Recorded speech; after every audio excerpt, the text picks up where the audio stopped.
આ લોકો એ જગ્યાએથી ઘટનાને અંજામ આપીને ગાડીની નંબર પ્લેટ ચેન્જ કરી દેતા હતા અને અગાઉ નેક્સ્ટ પ્લેસ પર જઈને એમાં અલગ નંબર પ્લેટ લગાવી દેતા હતા. જે બાબતે ટીમ કાર્યરત હતી.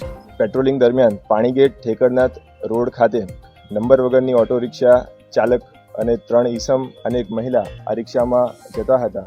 જે દરમિયાન આઈડેન્ટિફાઈ થતા તેમાં શકીલ ઉર્ફે ઠાકોર ફિરોજભાઈ વોરા, સલમાન ગુલાબ નબી વોરા, જાફરભાઈ મંસૂરી, શિરીન ઉસ્માનભાઈ વોરા આ ત્રણેય પાસેથી 3 ફોન, ઓટો રિક્ષા, સોનાની 2 ચેન મળી આવેલ છે અને ગુનો ડિટેક્ટ થયેલ છે. એમની બેઝિક એમઓ એ ટાઈપની હતી કે કોઈ વૃદ્ધ મહિલા હોય કે કોઈ એકલા મહિલા હોય અને રોડ પરથી જતા હોય તો તેમને લિફ્ટ આપવાના બહાને અથવા તો ભાડું ન લેવાના બહાને અને એમને એમાં બેસાડવામાં આવતા હતા અને ત્યારબાદ ગાડીમાં બેસાડીને એમની સાથે ઝપાઝપી યા તો પછી ઝપાઝપી કરીને એમની નજર ચૂકવીને એમના સોનાના ઘરેણાં ચોરી કરવામાં આવતા હતા.